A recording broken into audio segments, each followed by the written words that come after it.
Hello बच्चों, let's read this question. So this question says, what is the requirement for a force to come into play? ठीक है, what is the requirement? क्या requirement है force into play? Okay, तो force के corresponding देखिए हमें क्या बताना है यहाँ पर requirement बतानी है ऑलरेडी या फिर यानी कि necessary condition बतानी है। तो देखिए बच्चों इस क्वेश्चन का की कॉन्सेप्ट आप क्या लिख लीजिए, फोर्स लिख लीजिए। ठीक है, फोर्स के लिए देखिए क्या रिक्वायरमेंट है।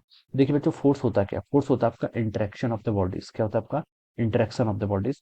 और हमें रिक्वायरमेंट बतानी तो हम लिख सकते हैं there should be minimum interaction of minimum two bodies. क्या होना चाहिए यहाँ पर, क्या होना चाहिए आपका इंटरेक्शन होना चाहिए मिनिमम टू ऑब्जेक्ट, दो ऑब्जेक्ट या फिर दो बॉडीज के बीच में आपका इंटरेक्शन होना चाहिए, तभी आपका क्या लगेगा यहाँ पर फोर्स लगेगा। ठीक है, तो मैं देखिए फोर्स के लिए हमें यहाँ पर क्या बतानी है, रिक्वायरमेंट बतानी है।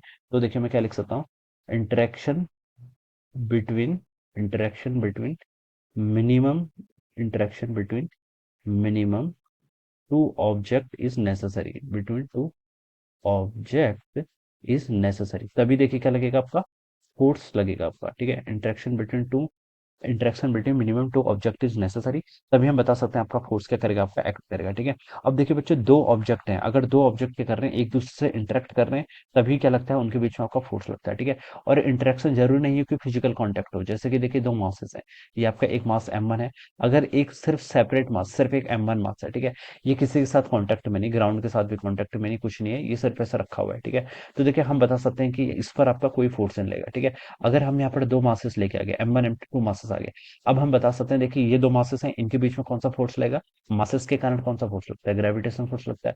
तो हम बता सकते हैं कि दो मासेस आ गए, अब इनके बीच में आपका ग्रेविटेशनल फोर्स लग सकता है। Okay, if these are separated by a distance r, तो इनके बीच में जो आपका ग्रेविटेशनल फोर्स होगा वो किसके प्रोपोर्शनल होगा, इन दोनों के मासेस के proportional and inversely proportional to the square of the distance between them.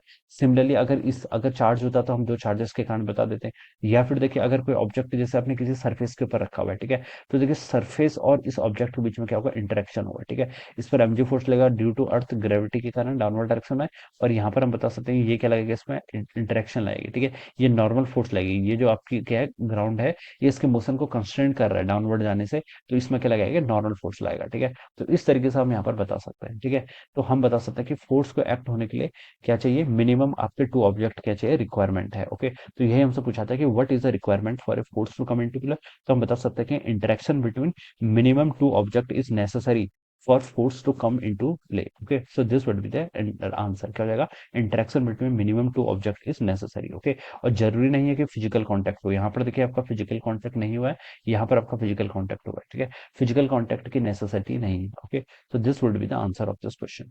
So I hope you all understood this concept। All the best and thank you so much।